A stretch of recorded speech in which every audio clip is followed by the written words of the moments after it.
ఈరోజు మనము ఆర్యుల సంస్కృతి గురించి తొలివేద నాగరికత మలివేద నాగరికత గురించి మాట్లాడుకుందాము. రైట్. ఫస్ట్ ఆర్యులు. ఈ ఆర్యులు అనేవాళ్ళు నార్దిక్ జాతికి చెందినవారు. మరి ఆర్య అనే పదం ఎందుకు వచ్చింది? మరి నార్దిక్ జాతి ప్రజలైతే నార్దిక్ సంస్కృతి అనాలి కదా. వీళ్ళు మాట్లాడే భాష ఆర్య భాష.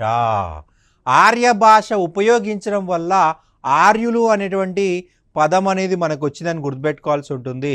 ఆర్యులు ఇండో యూరోపియన్ భాషా సమూహానికి చెందినవారు. మనకి సంస్కృతము, పర్షియన్, ఇంగ్లీష్, జర్మన్ ఇటువంటి భాషలన్నీ కూడా ఒకే భాషా కుటుంబానికి చెందినవి అని చెప్పేసి తెలుస్తూ ఉంది. అదే ఇండో యూరోపియన్ భాషా సమూహము. ఆర్యులు భారతదేశంపై దండెత్తడానికి గల ప్రధాన కారణం రైట్ పశువులు మరియు పశుగ్రాసము. ఆర్యుల యొక్క జన్మస్థలం గురించి అనేక వివాదాలు కొనసాగుతూ ఉన్నాయి. కొంతమంది భారతీయులు అని చెప్పేసి, కొంతమంది విదేశీయులు అని చెప్పేసి రైట్ మనకు అనేక ఆర్గ్యుమెంట్స్ అనేవి రావడం జరిగింది.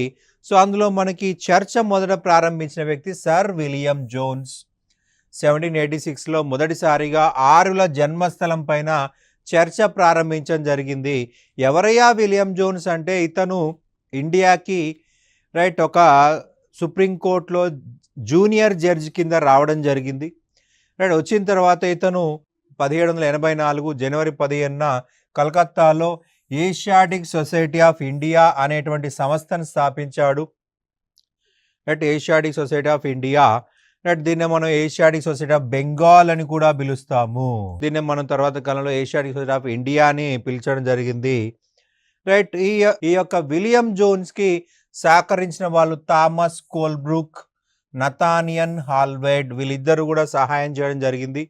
ఈ సంస్థ ఏర్పడినప్పుడు భారతదేశ British governor general Warren Hastings మనకి గవర్నర్ జనరల్స్ కనెక్ట్ అడిగినప్పుడు ఇటువంటి ఆన్సర్ ఉపయోగపడుతుంది. ఈ సంస్థ తరపున ప్రచురించబడ్డ పత్రిక ఏషియాటిక్ రీసెర్చ్ పబ్లిష్ చేసింది ఈ యొక్క ఏషియాటిక్ సొసైటీ ఆఫ్ బెంగాల్ అని చెప్పాల్సి ఉంటుంది. రైట్ మనకి ఆర్యుల జన్మస్థలం గురించి వివిధ వాదాల గురించి చూసినట్లయితే సప్త సింధు, సింధు నది దాని ఉపనదుల పరివాహక ప్రాంతమే సప్త సింధు అంటాం. సింధు, జీలం, చీనాబ్, రావి, సట్లెజ్, బియాస్ అండ్ సరస్వతి ఈ నదుల మధ్య ప్రాంతమే సప్త సింధు. ఏసీ దాస్, సంపూర్ణ ఆనంద్ వీళ్ళిద్దరు ఏమంటున్నారంటే ఆర్యులు సప్త సింధు ప్రాంతం అంటే ప్రస్తుత పాకిస్తాన్ ప్రాంతం నుంచి భారతదేశానికి వలస రావడం జరిగింది. ప్రస్తుత పాకిస్తాన్, రాజస్థాన్, హర్యానా ఈ ప్రాంతాల నుంచి గంగా పరివాహక ప్రాంతానికి వలస వచ్చినట్టుగా చెప్తా ఉన్నారు. మధ్య ఆసియా ప్రాంతం professor max Muller. Right Germany ప్రాంతం పెంకా, ఆస్ట్రో హంగరీ ప్రాంతం గైల్, ఆస్ట్రో హంగరీ ప్రాంతం గైల్, టిబెట్ ప్రాంతం స్వామి దయానంద సరస్వతి. మనకి మ్యాక్స్ ముల్లర్ దేని ఆధారంగా చెప్పాడయ్యా అంటే ఋగ్వేదం ఆధారంగా. ఋగ్వేదాన్ని ఇతను ఆంగ్ల భాషలోకి అనువదించడం జరిగింది. ఋగ్వేదంలోని భాషను యూరోపియన్ భాషా సమూహాలతో ఆయన చదివి వాటితో పోల్చి మధ్య ఆసియాలోనే ఇండో యూరోపియన్ భాషలు పుట్టాయి కాబట్టి ఈ యొక్క మధ్య ఆసియానే ఆర్యుల జన్మస్థలం అంటాడు ప్రొఫెసర్ మ్యాక్స్ ముల్లర్. ఇంకా టిబెట్ చూసినట్లయితే దయానంద సరస్వతి మనకి ఋగ్వేదంలో 9వ చాప్టర్లో సోమరసం గురించి రాయడం జరిగింది. దయానంద సరస్వతి ఏమంటా అంటే టిబెట్లో సోమరసం లాంటిది తాగుతూ ఉన్నారు కాబట్టి టిబెట్ నుంచి వచ్చి ఉండొచ్చు అంటాడు దయానంద సరస్వతి. మనకి దయానంద సరస్వతి ఎవరయ్యా అంటే ఆర్య సమాజ్ యొక్క స్థాపకుడు అంటాం.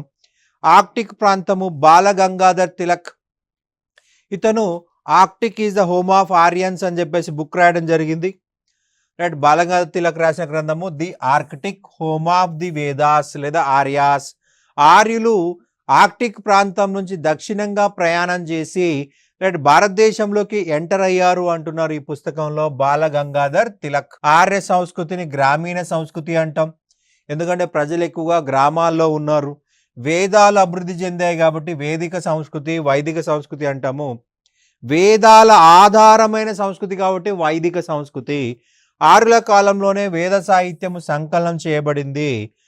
రైట్ మనకి ఆర్యులు వాళ్ళ యొక్క మౌఖికంగా అభివృద్ధి చేశారు. వాళ్ళు ఆ కాలంలో లిపి లేదు. లిపి లేని కారణంగా వాళ్ళు వాళ్ళ బ్రెయిన్స్‌లోనే నాలెడ్జ్‌ని డెవలప్ చేశారు. రైట్. మన యొక్క బ్రెయిన్ దేనితో ఈక్వల్ కాదు. మనం ఇప్పుడు బ్లైండ్‌గా కంప్యూటర్ పైన ఆధారపడుతున్నాం. రైట్. మొబైల్ పైన ఆధారపడుతుంది. ఆ మొబైల్ కంటే కూడా ఎక్కువ నాలెడ్జ్ మన బ్రెయిన్‌లోనే ఉంటుంది. కాకపోతే మనం బ్రెయిన్ వాడని పరిస్థితి. అప్పుడు వాళ్ళు వాడారు కాబట్టి చాలా ఎక్కువ నాలెడ్జ్‌ని డెవలప్ చేశారనమాట. రైట్. వేద సాహిత్యం అనేది అంతా కూడా వాళ్ళ యొక్క మెదడులో నిక్షిప్తం చేసుకున్నారు. ఏ అర్ధరాత్రి లేపడినా టకా టకా టకా టకా చెప్పేవాళ్ళు.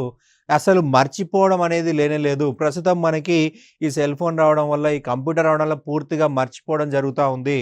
రైట్. వాళ్ళకి ఎటువంటి యావిగేషన్ లేకుండా బాగా నాలెడ్జ్ ఉండేది. ప్రొఫెసర్ మ్యాక్స్ ముల్లర్ ఋగ్వేదాన్ని అనువదించి ఋగ్వేదంలోని సంస్కృత భాషను ఆధారంగా ఇండో యూరోపియన్ భాషా సమూహం చెందిందిగా వివరించాడు. భారతదేశంలో సంస్కృతం మొదట లిపి అభివృద్ధి చెందలేదన్నమాట. సో లిపి అభివృద్ధి చెందలేదు కాబట్టి వాళ్ళు వాళ్ళ బ్రెయిన్లో అభివృద్ధి చేసుకున్నారు. తొలివేద ఆర్యులు ఋగ్వేదమును మౌఖికంగా అభివృద్ధి చేశారు. ఒక గురువు ఒక పద్యమో లేదా ఒక చాప్టర్నో డెవలప్ చేస్తాడు.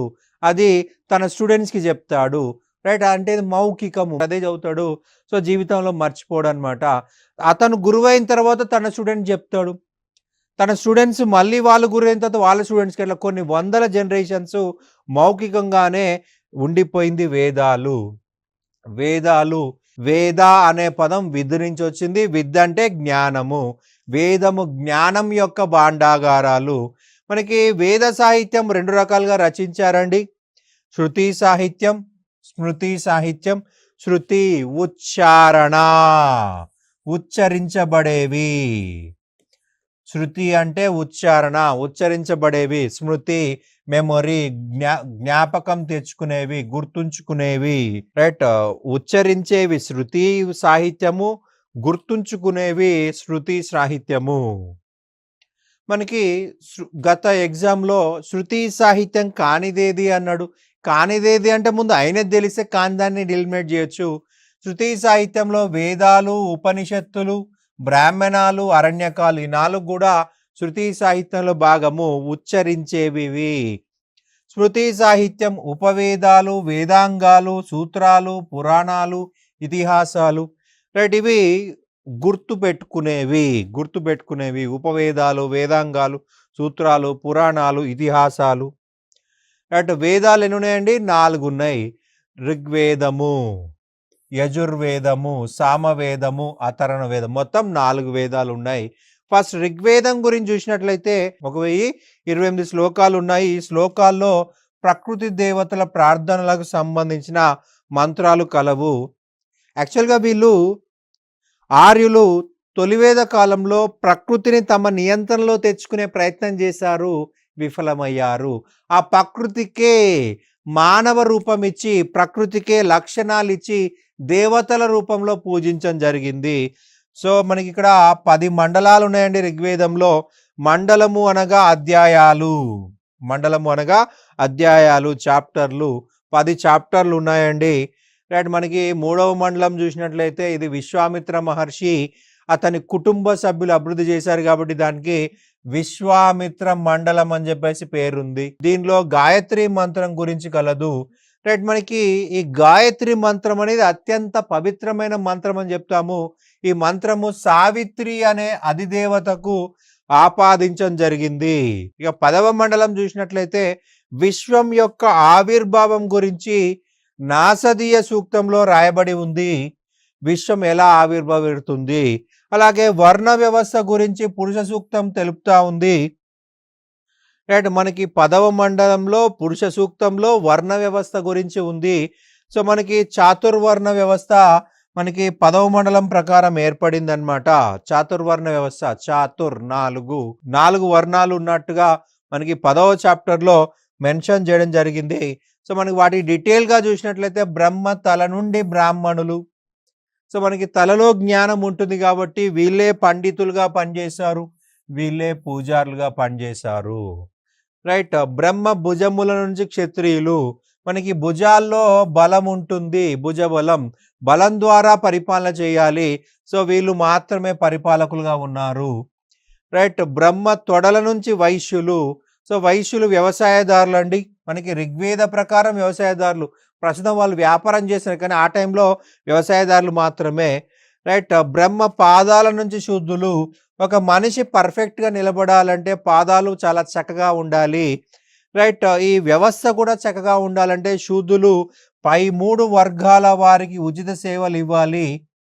రైట్. మనం ఏమని చెప్పొచ్చంటే సేవకులు. ఈ శూద్రులు అనేవాళ్ళు సేవకులు, సేవ చేసేవాళ్ళు. రైట్. ఉచితంగా సేవ చేయించుకోవడం అంటే బానిసత్వమే. రైట్. ఋగ్వేదంలో రైట్ మనకి బానిసత్వం గురించి మెన్షన్ చేయబడిందని చెప్పాల్సి ఉంటుంది. రైట్. పై 3 వర్గాల వారికి ఉచిత సేవలు ఇవ్వాలి. ఫ్రీగా సర్వీస్, డబ్బులు ఇవ్వరు, ఎటువంటి ఫుడ్ ఇవ్వరు, ఏది ఇవ్వరు. కాబట్టి ఉచిత సేవలు. సో, ఉచిత సేవనే దాన్ని మనం బానిసత్వం అంటున్నాము. రైట్. ఋగ్వేదం అనేది జెండా అవస్థ అనే గ్రంథాన్ని పోలి ఉంది. జెండా అవస్థ అనే గ్రంథాన్ని పోలి ఉంటుంది. జెండా అవస్థ పారసిక మతమైనటువంటి జొరాస్ట్రియన్‌కు చెందింది. రైట్. మనకి ఋగ్వేదంలో ఒక శ్లోకం చూసినట్లయితే నా తండ్రి బ్రాహ్మణుడు, నా తల్లి శూద్రురాలు, నా అన్న వైశ్యుడు, నేను క్షత్రియుడు అని ఈ వేదంలో ఉంది. అంటే అర్థము అందరూ కూడా సమానమే. ఒక్కొక్కరు ఒక్కొక్క మతంలో, ఒక కులంలో ఉన్నారు. అంటే ఎవరే పనైనా చేసుకోవచ్చు. ఎవరు ఇలా ఉండాలి, ఇలా ఉండకూడదు అనేటువంటి నిబంధనలు ఏమీ లేదు. రైట్. అన్ని కులాల వారు ఒక కుటుంబంలోనే ఉండేవారు ఆ టైంలో. అంటే సమానత్వం ఉంది అని అర్థము. ఋగ్వేదంలో సమానత్వం గురించి చెప్పబడింది అని అర్థము. ఋగ్వేదంలో ప్రస్తావించబడింది ఓం అనే పదము 1028 సార్లు మెన్షన్ చేయబడింది. మనకి ఎన్ని శ్లోకాలు ఉన్నాయన్నా 1028. ప్రతి శ్లోకం కూడా ఓంతో స్టార్ట్ అవుతుంది. ఇక జన అనే పదం 275 సార్లు రిపీట్ అయింది. జన అంటే ప్రజలు. రైట్. ప్రజలు లేదా తెగ 275 సార్లు. ఇంద్రుడు అనే పదం 250 సార్లు. అగ్ని అనే పదం 200 సార్లు. వరుణ అనే పదం కూడా 200 సార్లు. సోమ అనే పదం 120 సార్లు. సభ అనే పదం 8 సార్లు. సమితి అనే పదం 9 సార్లు. ఆవు అనే పదం 176 సార్లు. గంగ అనే పదం ఒకసారి మాత్రమే మనకి ఋగ్వేదంలో మెన్షన్ చేయబడింది. ఒక్కొక్కసారి మనకి ఎగ్జామ్లో అడుగుతారు సభ అనే పదం ఎన్నిసార్లు మెన్షన్ చేయబడింది, సమితి అనే పదం ఎన్నిసార్లు మెన్షన్ చేయబడింది. ఇది మనము ఎగ్జామ్ పాయింట్ ఆఫ్ వ్యూలో గుర్తుపెట్టుకోవాలి. నెక్స్ట్ యజుర్వేదం. యజుర్వేదం చూసినట్లయితే 40 మండలాలు ఉన్నాయండి. రైట్. మనకి పద్య రూపంలోను, గద్య రూపంలోను 2 రకాలుగా రాశారు. పద్యాల రూపంలో రాయబడ్డ యజుర్వేదం శుక్ల యజుర్వేదము. రైట్. పద్యాల గద్య రూపంలో అంటే మాట్లాడుకునే భాషల రూపంలో రాయబడ్డ యజుర్వేదము కృష్ణ యజుర్వేదం అనాలి. కృష్ణ అంటే నలుపు. రైట్. శుక్ల అంటే తెలుపు. శుక్ల యజుర్వేదము, కృష్ణ యజుర్వేదము. ఈ యొక్క ఆర్యులకి వేదాలలో రైట్ వాళ్ళకు పద్యాలు చెప్పడం అంటే చాలా ఇష్టం. దాని ఎక్స్ప్లెనేషన్ అంతగా ఇష్టం ఉండదు. అందుకే కృష్ణ యజుర్వేదము ఎక్స్ప్లెనేషన్ని నలుపు అన్నారు. మనకి క్యాలెండర్లో కృష్ణపక్షం, శుక్లపక్షం అని చెప్పేసి ఉంటుంది. శుక్లపక్షం, కృష్ణపక్షం. అయితే ఈ శుక్లపక్షంలో మనకు రాత్రంతా కూడా వెన్నెల కనిపిస్తుంది. కృష్ణపక్షంలో చీకటి కనిపిస్తుంది. యజ్ఞయాగాల గురించి, కర్మకాండల గురించి మనకి ఈ యొక్క యజుర్వేదంలో చెప్పబడింది. యజుర్వేద కాలం చూసినట్లయితే దేవాలయాలు లేవు, విగ్రహాలు లేవు. మరి ఏముంది? యజ్ఞయాగాలు ఉన్నాయి. యజ్ఞయాగాల ద్వారా దేవతలను పూజించేవారు. యజ్ఞయాగాల ద్వారా మాత్రమే దేవుణ్ణి పూజించేవాళ్ళు. దేవాలయాలు లేవు, విగ్రహాలు లేవు. రైట్. మనకి రాజ్యం విస్తరించాలి, రాజు అశ్వమేధ యాగం చేస్తాడు. రాజ్యం సరిహద్దుని కాపాడాలి, అశ్వమేధ యాగం చేస్తాడు. రాజుకి దైవత్వం ఇవ్వాలి, రాజసూయ యాగం చేస్తారు. రైట్. రాజుకి శత్రుభయం లేకుండా తన స్థానాన్ని ఎవడు ఆక్రమించకుండా చేసే యజ్ఞము వాజపేయి యజ్ఞము. ఇటువంటి అనేక యజ్ఞయాగాల గురించి యజుర్వేదాలో చెప్పబడింది. మనకి ఏమడుతారంటే అత్యంత పురాతనమైన వేదము ఋగ్వేదం, అందులో డౌట్ లేదు. అతి పెద్ద వేదము అంటే యజుర్వేదం అనేది గుర్తుపెట్టుకోవాలి. రైట్. ఇక సామవేదము మంత్రాలను పఠించే వారిని ఉద్గాటర్ అంటారు. సమ అనే పదం సుమన్ నుంచి వచ్చింది. సుమన్ అంటే శ్రావ్యమైన అని అర్థము. ఋగ్వేదంలోని శ్లోకాలనే వీళ్ళు రాగయుక్తంగా దీర్ఘాలు తీస్తూ రాయడం జరిగిందనమాట. దాన్ని మనం సామవేదం అంటాం. సంగీతానికి సంబంధించిన వేదము. అక్షరాస్య సంబంధించిన మంత్రాలు కూడా మనకి ఇందులో కనిపిస్తాయి. సామవేదం అనగానే ఏం గుర్తు రావాలండి? సంగీతం గురించి గుర్తు రావాల్సి ఉంటుంది. సంగీత వేదము సామవేదము. భారతీయ సంగీతము మూల బీజాలన్నీ కూడా ఈ సామవేదంలో ఉంది. అయితే మన చరిత్రకారులకు ఇది ఉపయోగపడదు. ఇక నెక్స్ట్ చూసినట్లయితే అథర్వణ వేదము. ఇందులో 711 శ్లోకాలు ఉన్నాయి. అండ్ మనకి ప్రస్తుత సమాజం చూసినట్లయితే గోత్రం. మనం గుడికి వెళ్ళినట్లయితే గోత్రం ఏంటి అని చెప్పేసి అంటారు. రైట్, ఆ గోత్రం గురించి మొదటిసారి చెప్పబడింది అథర్వణ వేదంలోనే. మంత్రతంత్రాల ప్రస్తావన కనిపిస్తుంది. చెడు, దయ్యాలు, భూతాలు, ప్రేతాలు, పిశాచాలు వీటన్నిటిని ఎలా లొంగ తీసుకోవాలి, ఇటువంటి మంత్రతంత్రాల గురించి మనకి మెన్షన్ చేయడం జరిగింది. వేదంలోని సభ, సమితి అనేవి కవల పిల్లలుగా పేర్కొన్నారు. అథర్వణ వేదంలోనే సభా సమితిని కవల పిల్లలుగా పేర్కొన్నారు. రైట్, మనకి ఈ శ్లోకం ఎందులో ఉందయ్యా అంటే అథర్వణ వేదంలో ఉంది.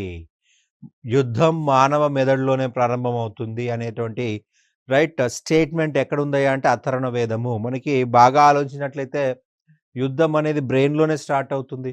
ఫర్ ఎగ్జాంపుల్ పుతిన్ అనేటువంటి వాడు ఉక్రెయిన్ దేశాన్ని ఆక్రమించాలని వాడి బ్రెయిన్లో ఆలోచన వచ్చింది. సో ఇమీడియట్గా యుద్ధం స్టార్ట్ చేస్తాడు. యుద్ధం అనేది మనిషి మెదడులోనే ప్రారంభం అవుతుంది.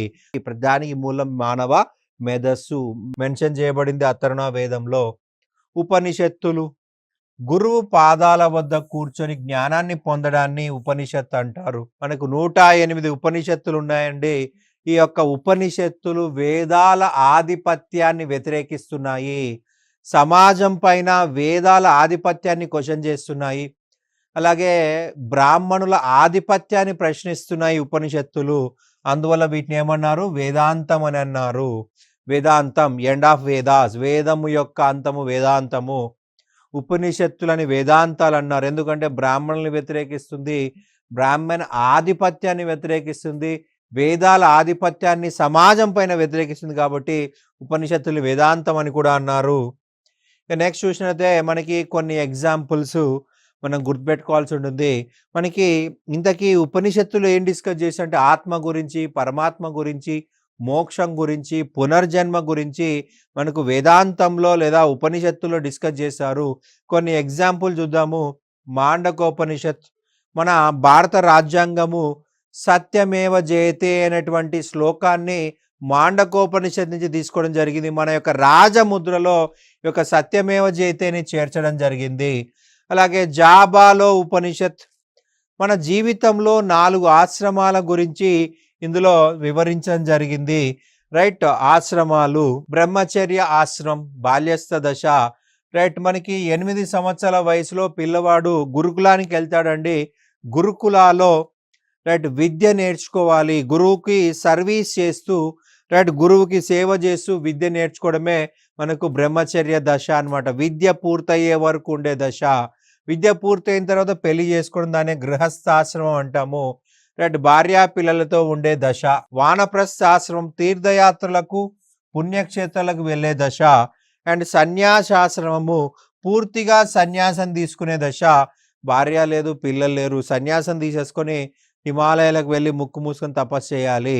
అలా మనకు జీవనం కొనసాగించాలి. ఈ 4 దశల్ని మనకు జాబాలో ఉపనిషత్తులో చెప్పడం జరిగిందనమాట. ఇక నెక్స్ట్ చూసినట్లయితే కఠోపనిషత్. మనకి యముడు, నచికేతుడు మధ్య మరణం తర్వాత ఏం జరుగుతుంది అనే సంభాషణ ఉంది. ఓకే, నచికేతుడు అనేవాడు చనిపోయాడు. వాడిని యముడు వచ్చేసి యమలోకం తీసుకెళ్తున్నాడు. సో యమలోకం తీసుకెళ్తున్నప్పుడు నచికేతుడు అసలు చనిపోయిన తర్వాత ఏం జరుగుతుందో తెలుసుకోవాలనుకుంటాడు. సో ఈ వీళ్ళిద్దరి మధ్య జరిగిన సంభాషణ కథోపనిషత్తులో చెప్పడం జరిగింది. నెక్స్ట్ చూసినట్లయితే మహోపనిషత్, వసుదైక కుటుంబకం. రైట్, మన విశ్వమంతా కూడా, మన ప్రజలంతా కూడా ఒక కుటుంబం నుంచి పుట్టిన వాళ్ళు. వసుధా, ప్రపంచము, ప్రపంచమంతా ఒకే కుటుంబం నుంచి పుట్టారు అంటుంది మహోపనిషత్ అన్నమాట. రైట్, ఈ యొక్క కాన్సెప్ట్ని 1893లో చికాగో సమావేశంలో స్వామి వివేకానంద రైట్ ఉపయోగించడం జరిగింది. చాలా గొప్ప స్పీచ్ ఇవ్వడం జరిగింది చికాగోలో. వసుదైక కుటుంబకం. రీసెంట్‌గా మనకి G20 సమ్మిట్ జరిగింది. ఆ G20 సమ్మిట్ యొక్క మెయిన్ థీమ్ కూడా వసుదైక కుటుంబకమే. శ్వేతేశ్వర ఉపనిషత్ భక్తి అనే పదాన్ని మొట్టమొదటిసారిగా చెప్పిన ఉపనిషత్ శ్వేతేశ్వర ఉపనిషత్. రైట్. మనకి భక్తిలో మధ్యవర్తి ఉండడు. రైట్. డైరెక్ట్‌గా మనకు మనమే దేవుని పూజించుకోవాలి. మనకి దేవుడికి మధ్యలో ఎవరు ఉండకూడదు అని చెప్పేదే భక్తి. Self surrender to God. మనకు మనము దేవునికి అర్పించుకోవడమే భక్తి. అండ్ బృహదరణ్యకోపనిషత్ గార్గి మైత్రేయి అనే మహిళల సంభాషణ గురించి ఉంది. అయితే మనకి ఇందులో ఇంపార్టెంట్ వచ్చేసి తమసోమ జ్యోతిర్గమయ అనేటువంటి శ్లోకము బృహదరణ్యకోపనిషత్తులో ఉంది. తమసోమ జ్యోతిర్గమయ. రైట్. అజ్ఞానం అనే చీకట్లను తొలగించడం బృహదరణ్యకోపనిషత్తులో ఉంది. రైట్. షడ్ దర్శనాలు అంటే 6. రైట్. మనకి న్యాయ అక్షపాత గౌతముడు అనే వ్యక్తి ఓకే ఈ యొక్క న్యాయ దర్శనాన్ని అభివృద్ధి చేశాడు. సాంఖ్య కపిల మహర్షి, వైశేషిక కనాద మహర్షి, యోగా పతంజలి, పూర్వమీమాంస జైమిని, ఉత్తర మీమాంస బాదరాయణ. ఈ షడ్ దర్శనాలు అనేవి మోక్షం సాధనకు సంబంధించినవి అన్నమాట. వీళ్ళు ఆటం గురించి అణువుల గురించి వైశేషికంలో మెన్షన్ చేయడం జరిగింది. అణువుల గురించి పరమాణువుల గురించి వైశేషికంలో చెప్పడం జరిగింది. ఇవన్నీ కూడా తత్వానికి సంబంధించినవి, ఫిలాసఫీ సంబంధించినటువంటి దర్శనాలు అన్నమాట. వీటి ద్వారా ప్రజలకు మోక్ష సాధన కోసం సపోర్ట్ చేశారు. ఈ 6 మనం గుర్తుపెట్టుకోవాల్సి ఉంటుంది. రైట్. మనకి బ్రాహ్మణాలు. రైట్. ఉపనిషత్తుల తర్వాత మరి యొక్క బ్రాహ్మణాలు వేదాల యొక్క ఎక్స్‌ప్లనేషన్సే బ్రాహ్మణాలు అని చెప్పేసి అంటాం. వేదాల యొక్క వివరణలే బ్రాహ్మణాలు. మొత్తం 7 బ్రాహ్మణాలు ఉన్నాయి. ఐతరేయ బ్రాహ్మణం, శతపథ బ్రాహ్మణం, రైట్, తైత్తిరీయ బ్రాహ్మణం, తాండమాన బ్రాహ్మణం, రైట్, జైమినీయ బ్రాహ్మణం, గోపత బ్రాహ్మణము. ఐతరేయ బ్రాహ్మణం అనేది ఋగ్వేదానికి అనుబంధంగా రాయబడిందండి. ఇందులో మొదటిసారిగా ఆంధ్ర అనే పదం గురించి వివరించ జరిగింది. రైట్. కుమార్తెలు దురవస్థకు మూలమని, కుమారులే కుటుంబాన్ని కాపాడగలరని చెప్పేసి ఐతరేయ బ్రాహ్మణంలో రాయడం జరిగిందనమాట. రైట్. మనకి శతపథ బ్రాహ్మణం చూసినట్లయితే యజుర్వేదానికి అనుబంధంగా రాయబడినది. ఇందులో మనకు ప్రధానంగా చూసినట్లయితే ఇనుము వాడకం, వ్యవసాయం ప్రారంభించే ముందు చేసేటువంటి యజ్ఞయాగాలు, వడ్డీ వ్యాపారం గురించి ఈ శతపథ బ్రాహ్మణంలో ఉంది. ఈ శతపథ బ్రాహ్మణం అనేది యజుర్వేదానికి అనుబంధంగా రాయబడినది. 7 అరణ్యకాలు ఉన్నాయి. రైట్. ఈ అరణ్యకాలు చూసినట్లయితే ఇందులో ప్రధానంగా 7 సేమ్ పేర్లు ఉంటాయి. ఐతరేయ అరణ్యక, శతపథ అరణ్యక, గోపత అరణ్యక, తాండ్యమాన అరణ్యక. సేమ్ పేర్లు, బ్రాహ్మణాల పేర్లే ఉంటాయి. అరణ్యంలో ఉన్నటువంటి సన్యాసులు అభివృద్ధి చేసినటువంటి వివిధ అంశాలే ఈ యొక్క అరణ్యకాలు. ఇక నెక్స్ట్ చూసినట్లయితే ఉపవేదాలు. వేదానికి ఉండవలసిన లక్షణాలన్నీ ఉండి గాంధర్వ వేదము. ఈ గాంధర్వ వేదం అనేది రైట్ సంగీతానికి సంబంధించింది. రైట్. సంగీత వేదము అంటే సామవేదం. సామవేదానికి అనుబంధంగా రాయబడినది. సామవేదానికి అనుబంధంగా రాయబడినది. ఇక రెండోది చూసినట్లయితే ఆయుర్వేదము. ఆయుర్వేదము. ఈ ఆయుర్వేదం అనేది రైట్ మెడిసిన్ సంబంధించింది. రైట్. మనకి ఋగ్వేదమునకు అనుబంధంగా రాయబడినది ఆయుర్వేదము. ఋగ్వేదానికి అనుబంధంగా రాయబడింది. అలాగే ధనుర్వేదము, యుద్ధానికి సంబంధించిన వేదము. ఉపవేదము యుద్ధము.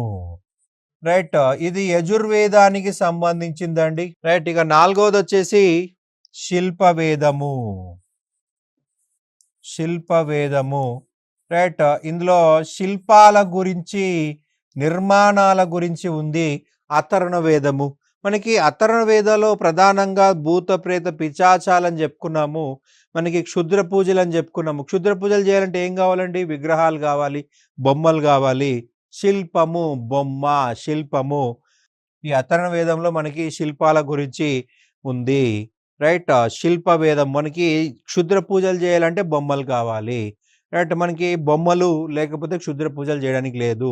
రైట్. శిల్ప వేదము, రైట్, అధర్వవేదానికి కనెక్ట్ అనమాట. ఈ 4ని మనం ఏమంటున్నాము? ఉపవేదాలు అంటున్నాం.